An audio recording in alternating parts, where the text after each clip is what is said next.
It began not on the pitch, nor under the stadium lights, but in the silence that followed a moment most cameras missed. It was one of those rare evenings where even the flashbulbs of paparazzi paused, unsure if what they were witnessing could be turned into headlines. Cristiano Ronaldo and Lionel Messi stood at opposite ends of a children's hospital corridor, both out of their element.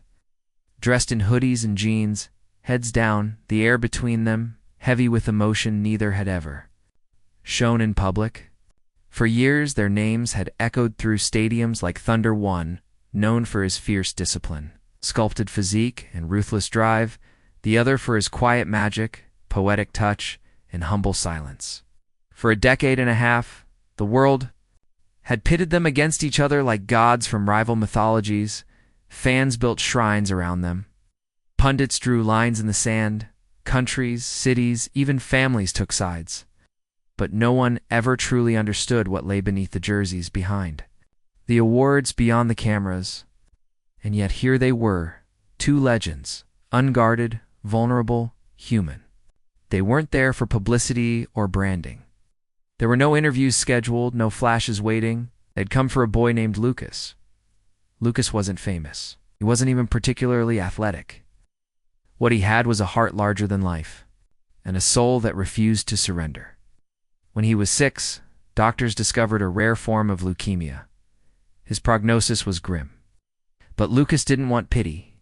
He wanted to live. More than that, he wanted to see his heroes together, not playing, not competing, just being friends. They met Lucas separately at different charity events over the years. Ronaldo met him first, in Madrid, during a brief visit arranged by a foundation. Lucas had made a crayon drawing of him scoring a bicycle kick over 3 defenders and gifted it to him shyly. He didn't ask for a selfie. Instead, he asked, "When will you and Messi be friends?" The question caught Ronaldo off guard. He had chuckled, unsure how to answer. But something about the boy's fragile smile lingered in his mind longer than expected. A year later, Messi was in Argentina when he met Lucas, again this time after a long chemo session. The boy had grown thinner, but his spirit hadn't dimmed. He asked Messi the same question, almost word for word.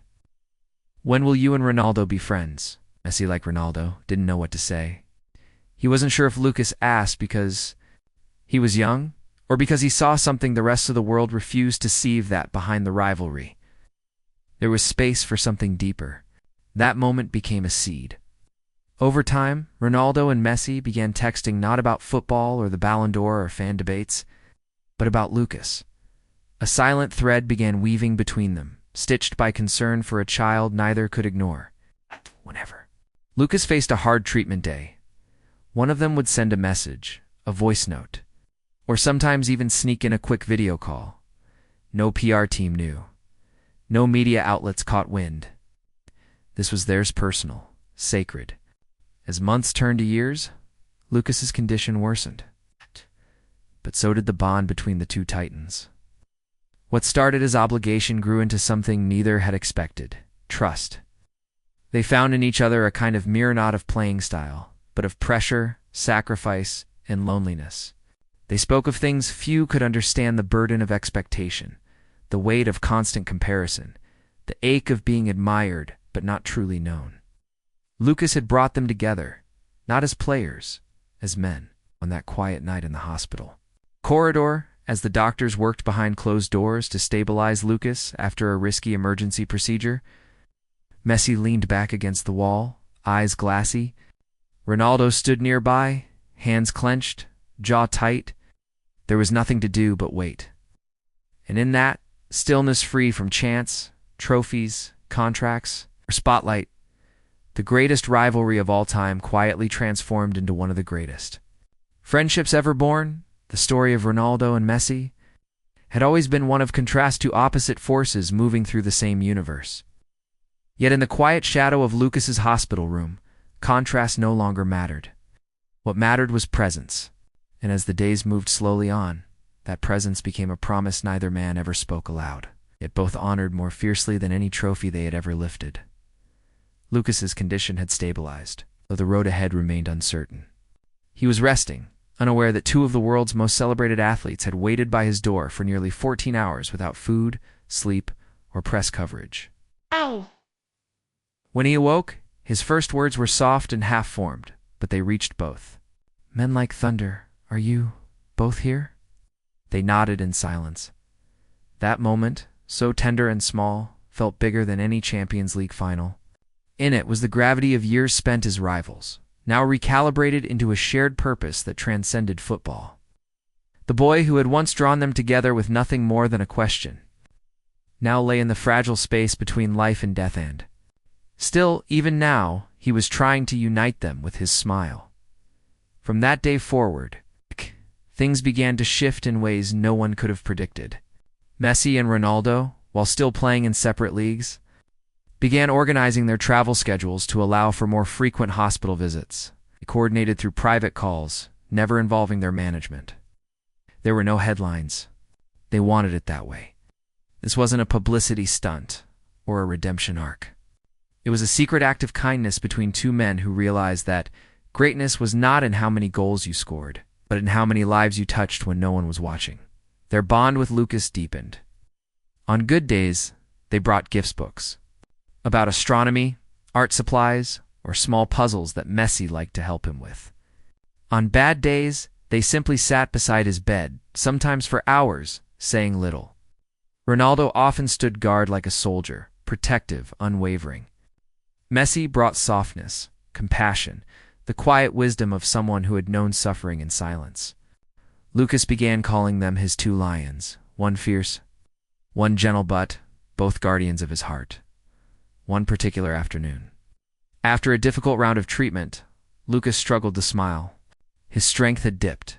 His body felt too heavy, his spirit worn. Messi noticed first, then Ronaldo. Though without a word, Ronaldo walked to the corner of the room, pulled out his phone, and began juggling a soft rubber ball with the kind of flair that only he could bring. He performed tricks, exaggerated misses, comic tumbles. Messi, without hesitation, joined in, mimicking Ronaldo's movements, even making fun of them in the way only an old rival could.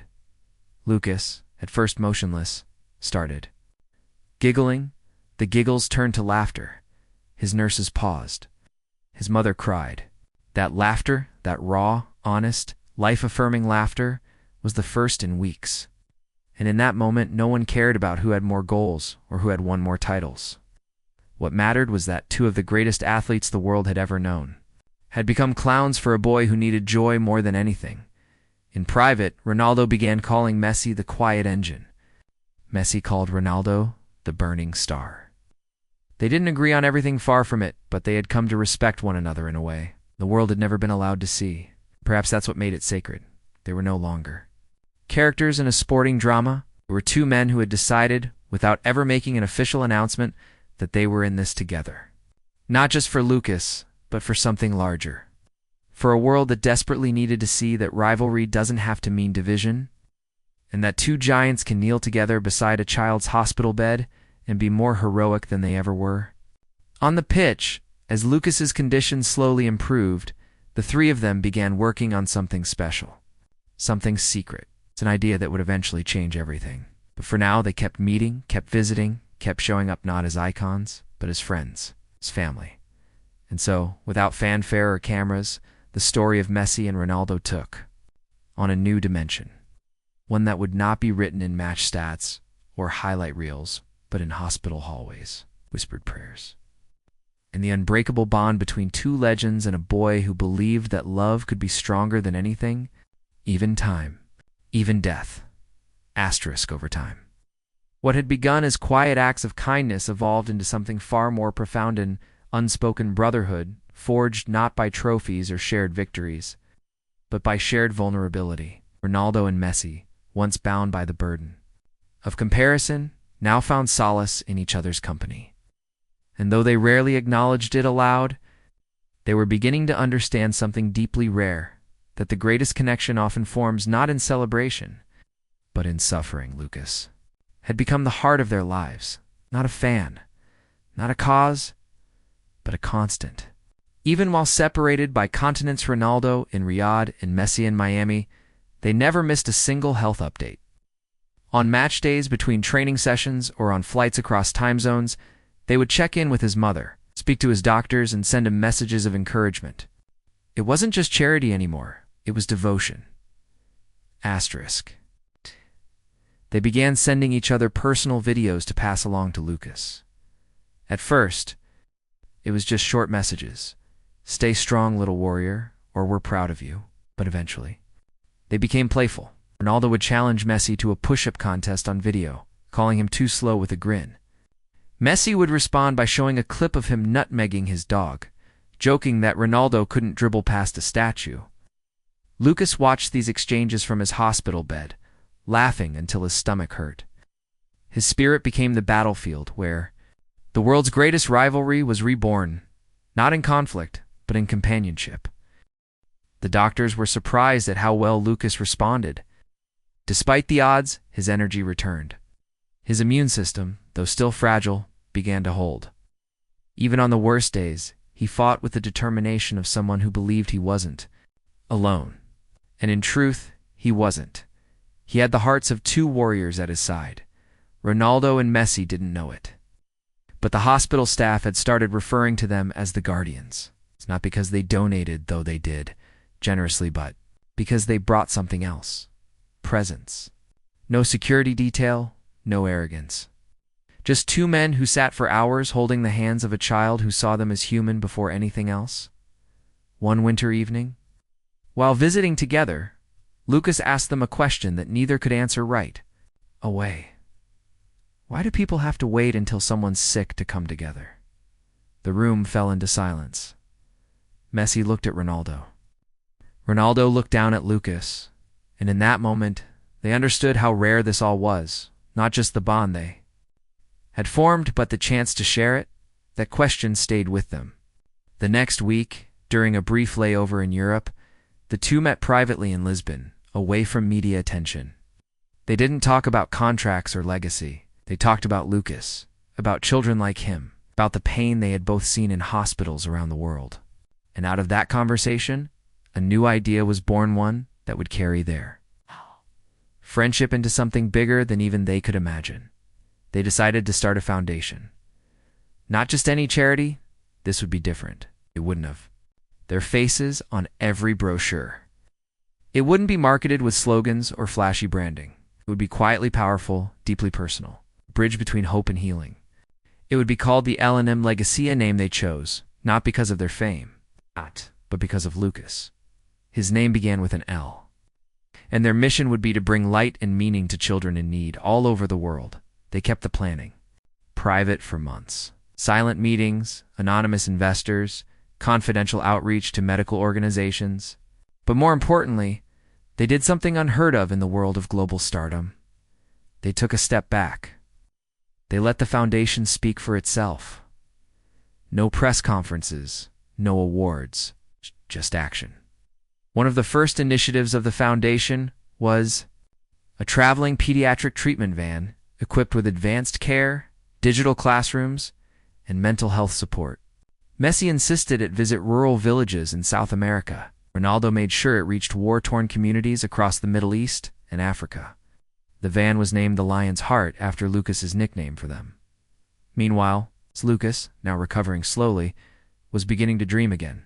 He wanted to become a doctor, wanted to help children the way Ronaldo and Messi had helped him. He told his mother he didn't want to be remembered as the sick kid who knew footballers, but as the kid who showed them what love really looks like. And maybe he did, because Messi and Ronaldo, through all their goals, rivalries, and golden boots, had never felt more alive than they did in those moments with Lucas. He had taught them that greatness isn't found in beating your opponent, but in walking beside them. And through his quiet bravery, he had rewritten their story. Forever, the foundation took its first breath not with a glamorous launch, but with a whisper one that traveled quietly across borders beneath the radar of social media trends and commercial fanfare. Lionel Messi and Cristiano Ronaldo had never needed attention to validate their actions, and now, more than ever, they moved deliberately in silence. The L&M legacy was never about amplifying their names. It was about amplifying hope. And hope, as they had learned from Lucas, did not shout. It simply persisted.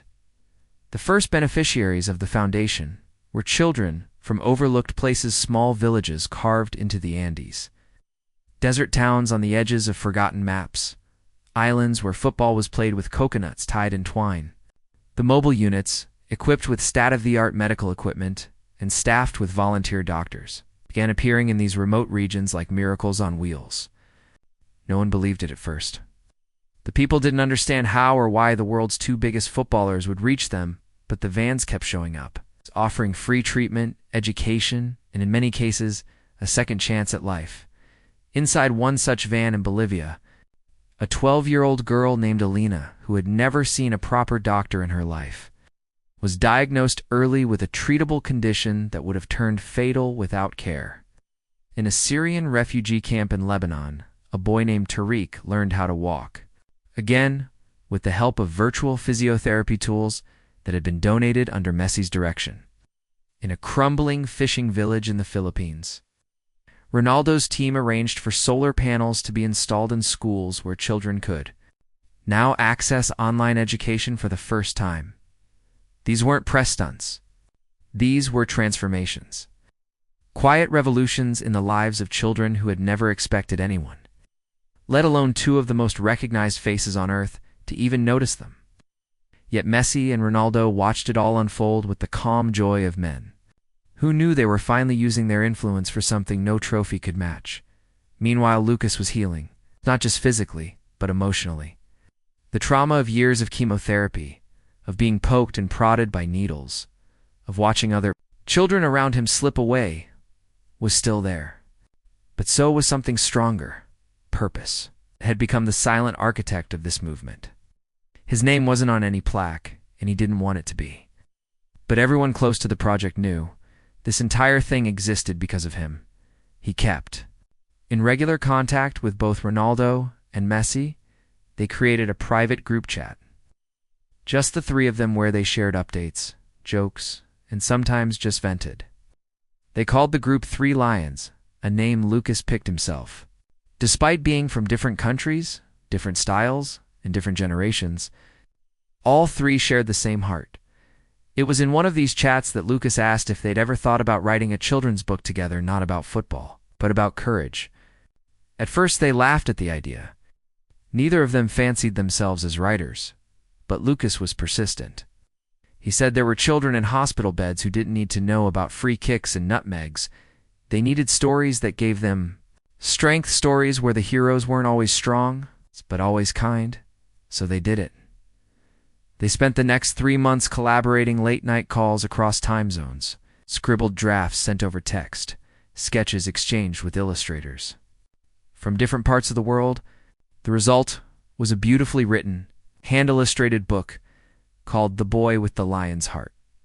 It was a story loosely based on Lucas, but filled with magical realism. Two guardian spirits named Leo and Chris, who protected a young boy on his journey through a shadowy forest of illness, fear, and doubt. The book was never sold. Instead, it was printed and distributed for free to hospitals, refugee camps, shelters, and schools in over 25 countries. Thousands of children held it in their hands and saw something they hadn't seen before themselves, not as victims, but as warriors. That same year, a nurse in a Nairobi hospital shared a video of a child reading the book aloud to his younger brother. The video went viral, not because it featured Messi or Ronaldo. It didn't. It went viral because it showed something the world rarely sees: the power of quiet, authentic compassion. When Ronaldo saw the video, he was silent for a long time. Then he whispered to Messi over a call, "This is the best thing we've ever done." Messi replied, "It's the only thing that matters." From that point on, there was no turning back. What had begun as a simple effort to support one sick child had now rippled across the globe.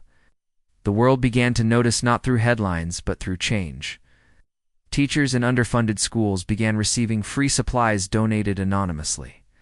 Through the foundation, remote clinics began receiving refrigerated medicine deliveries from solar-powered vehicles funded through unnamed sources. And somewhere, always quietly watching, were Ronaldo and Messi, guiding it all from the shadows with the same dedication they once gave to mastering their craft on the field. They didn't need applause.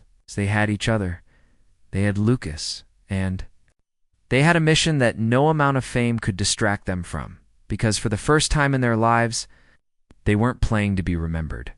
They were living to make others matter. Asterisk as the L&M Legacy Foundation continued to ripple across continents, changing lives in quiet yet powerful ways. I think even more extraordinary began to unfold not in hospitals or villages, but in the hearts of millions who once only saw Ronaldo and Messi as distant icons. The myth of rivalry that had long defined them was gradually being replaced by a narrative no one had expected, one of unity, compassion, and shared purpose. The public didn't witness the transition all at once. It wasn't a dramatic announcement or a viral interview. It was more like a gentle shift in the wind. A small gesture here, a heartfelt moment there. Until one day, people stopped asking who was better and began asking how they could be more like them. What surprised both Messi and Ronaldo the most was how their private mission started to echo. In unexpected places, a group of children in Colombia launched their own micro-foundation, calling it Hearts Like Leo and Chris. In rural Indonesia, a school teacher used their book The Boy with the Lion's Heart as part of her curriculum to teach empathy and resilience. A prison in Brazil wrote to the L&M team, sharing how inmates were inspired to start a mentorship program for at-risk youth after reading about what the foundation had accomplished. These were not football fans trying to mimic celebrities. They were people touched by a story that had reached them without the noise of fame. Amid this growing wave of quiet impact, Lucas was becoming something of a symbol himself. His cancer, once an anchor that kept him chained to beds and monitors, had loosened its grip. His recovery was slow but undeniable. He no longer needed constant supervision. And his mother, who had once feared her son might never see his 10th birthday, was now helping him prepare for high school. Ronaldo and Messi remained involved, not out of obligation, but out of something far deeper: love.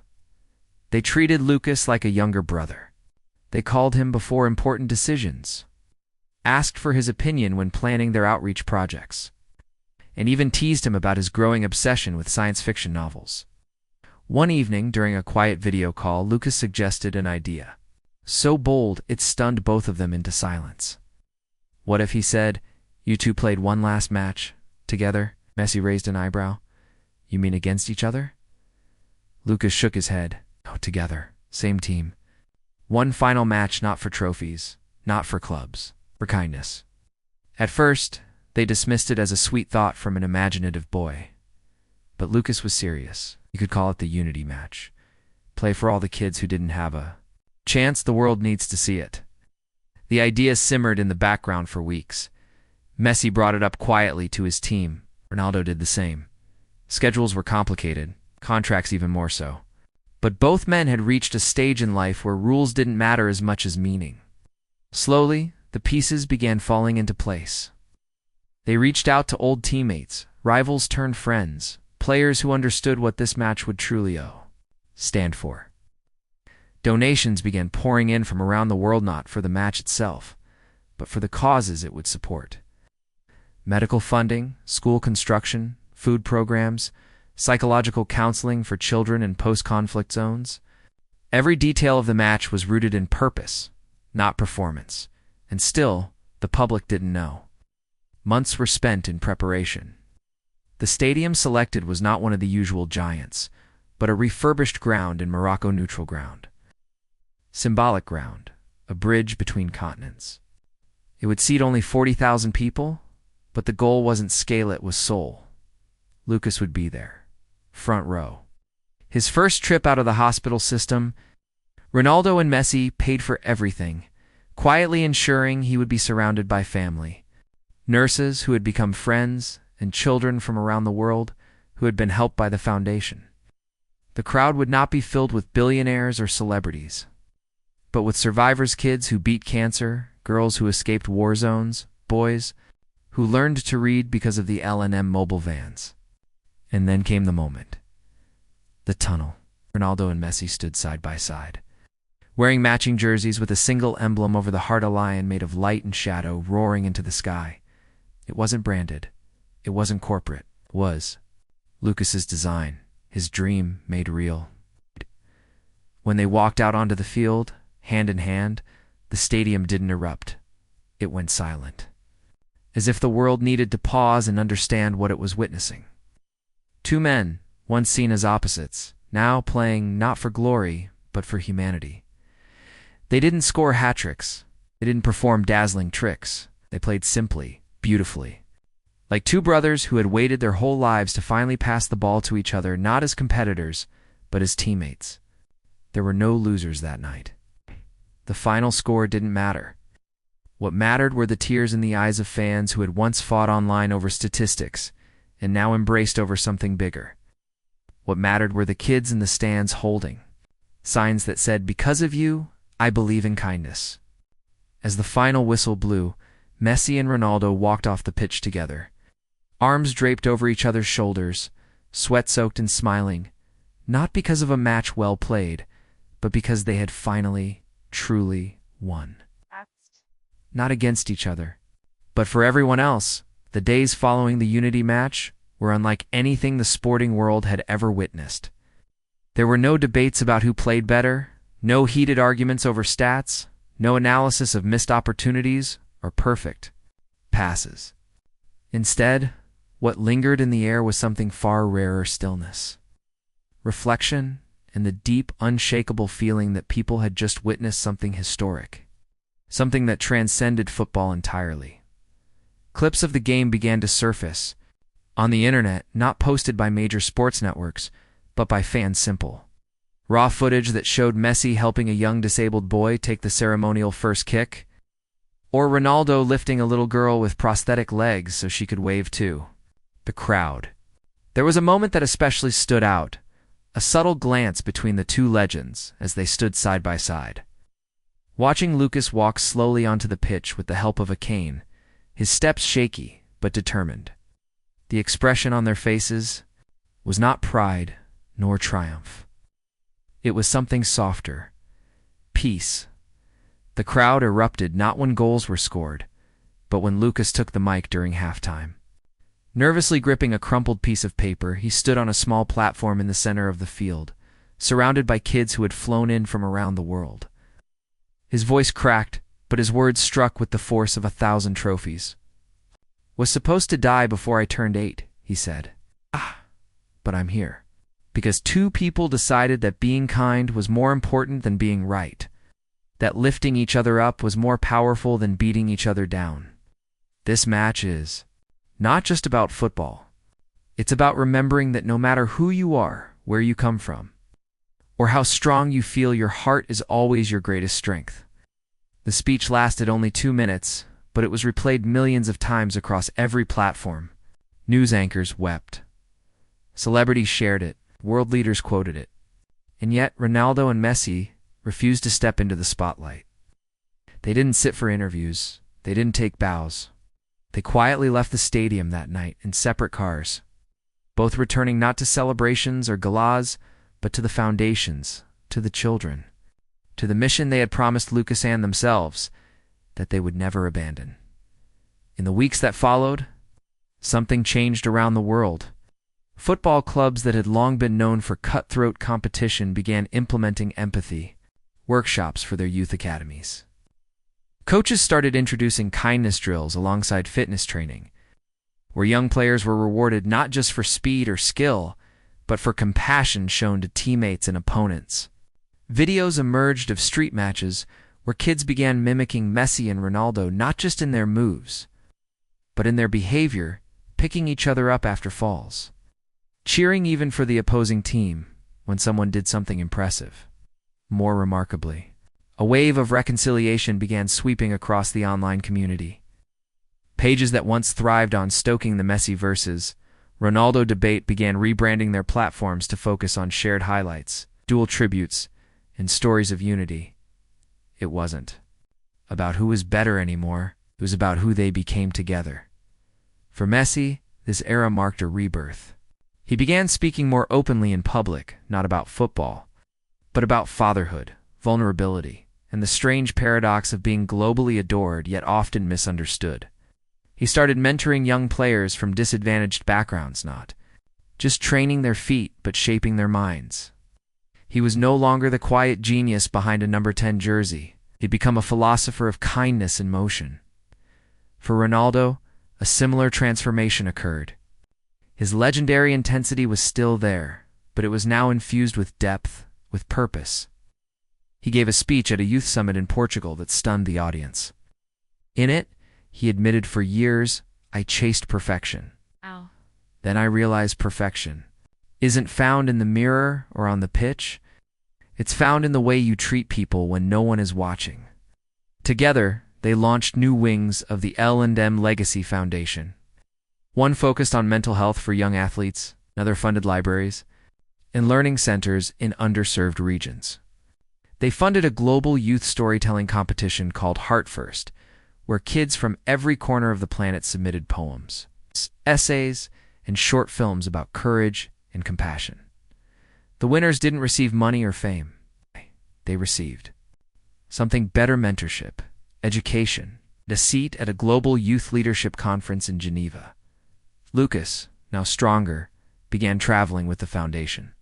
At 14, he was addressing rooms filled with adults, sharing stories of how his life had been touched not just by medicine, but by kindness.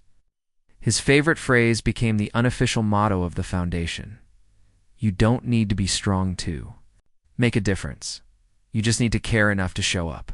Ronaldo and Messi, once titans separated by fierce competition, now often found themselves shoulder to shoulder at children's events, building homes, delivering food packages, or simply sitting on the floor with kids, helping them draw or paint. They had discovered the joy of ordinary things: laughter without cameras, hugs without hashtags, moments without expectations. People often asked if the unity match would be their final game, but Ronaldo would always smile and say, "Our careers ended. Our purpose just started." Messi, ever humble, would nod and add, "We played for points. Now we play for people." And so, what began as rivalry ended as a legacy, not carved in marble, but etched into hearts. Asterisk years passed, and the world slowly began to realize that something extraordinary had taken place. The names Ronaldo and Messi, once shouted in stadiums with fierce tribalism, now evoked a different kind of reverence, not for their goals or records, but for the example they had set. They had defied every expectation placed upon them by an audience that wanted division, and instead chose something far more powerful: unity. And as their foundation continued to quietly change lives, a deeper evolution unfolded, not just in their work, but within themselves. The physical toll of the game had caught up with them: explosive sprints, the relentless training, the bruises that never quite healed. But they wore their aging bodies with grace, neither clung to the past. Instead, they embraced this next chapter as elders in a world that desperately needed wisdom more than brilliance. And though they no longer stepped onto pitches under roaring lights, their presence was still felt in every corner of the world where kindness had taken root. Messi had returned to Rosario, not to retire in silence, but to teach. He opened a small football academy, not a place for elite training, but a sanctuary for children who had nowhere else to go. The pitch was uneven, the equipment modest, but the atmosphere was sacred. He walked barefoot through the grass, sometimes playing, sometimes just listening. What he taught wasn't footwork, it was patience. He taught the value of pausing before speaking, of observing before judging, of recognizing that the quietest person in the room often carried the heaviest story. He was no longer a magician with the ball, but a teacher with a soul. Ronaldo, on the other hand, settled in Madeira.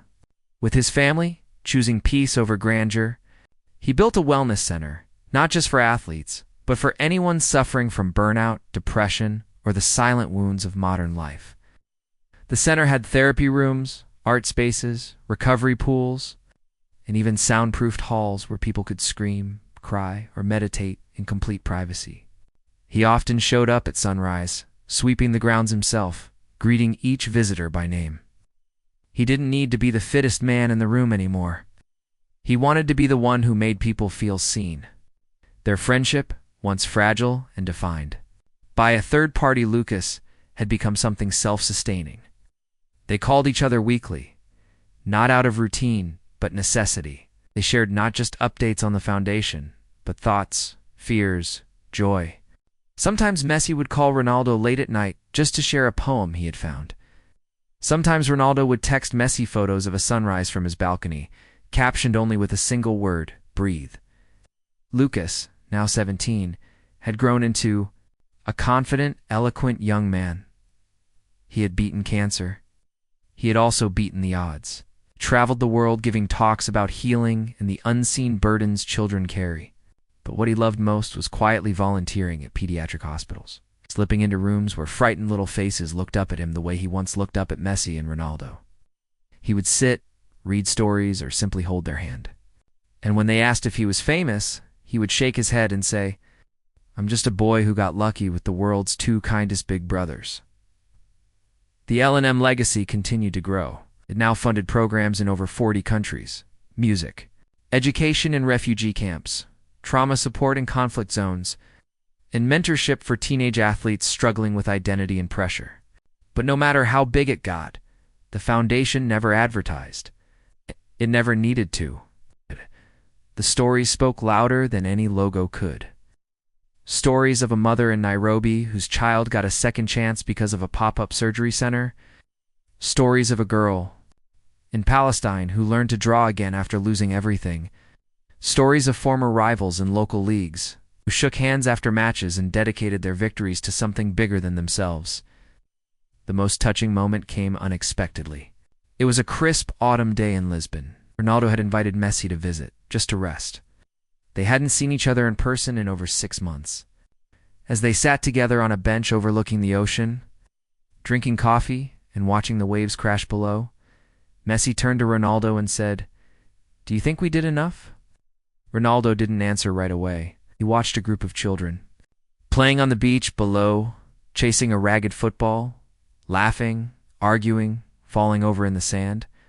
He recognized something in their chaos: innocence, hope, the raw beginning of a story yet to be written. Then he said, "I think we finally became who we were always meant to be." There was no ceremony, no final match, no statue erected in their honor, and they wouldn't have wanted one. Because their legacy wasn't made of stone or gold. It was made of choices. Small, invisible acts of love that multiplied like waves across oceans.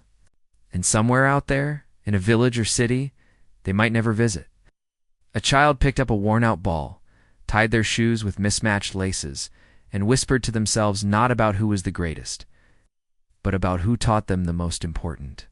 Truth of all, that even giants can kneel, that even rivals can embrace. And that true greatness is not how loudly the world cheers your name, but how quietly you change it. The years continued to move quietly, as they always do, regardless of greatness.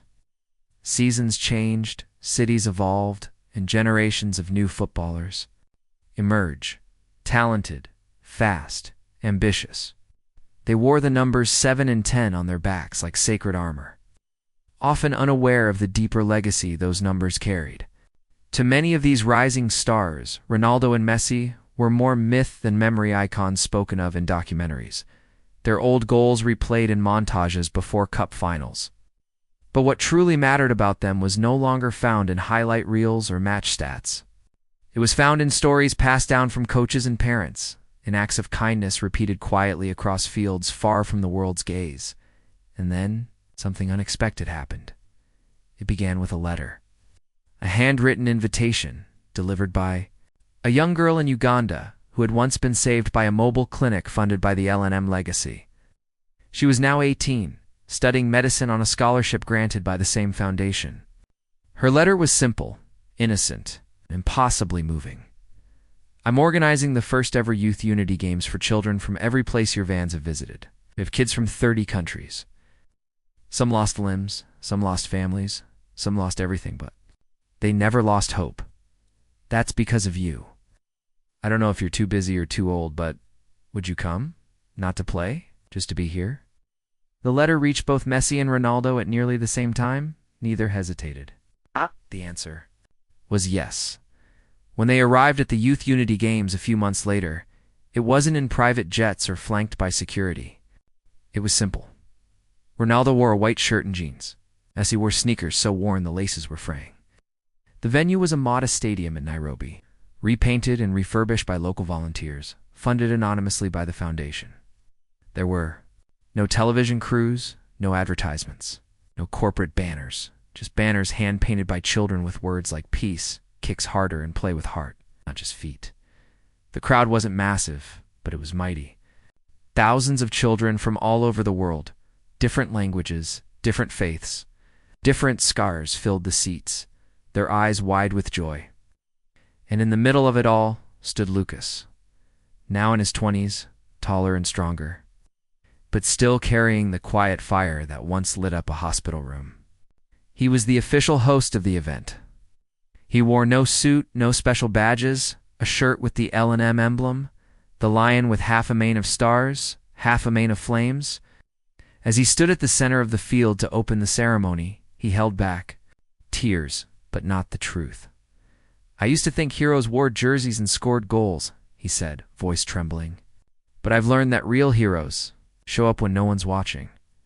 They sit beside you when you're too sick to smile. They write bedtime stories when the pain keeps you awake.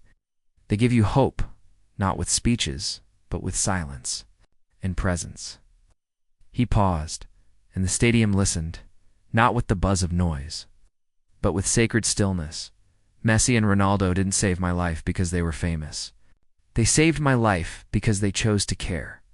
And what they built, this unity, this movement, it doesn't belong to them anymore. It belongs to all of you. Messi and Ronaldo stood at the edge of the field, side by side, heads bowed. They didn't wave. They didn't take the spotlight. They simply stood, hands clasped in front of them, as hundreds of children ran onto the pitch to begin the first round of games.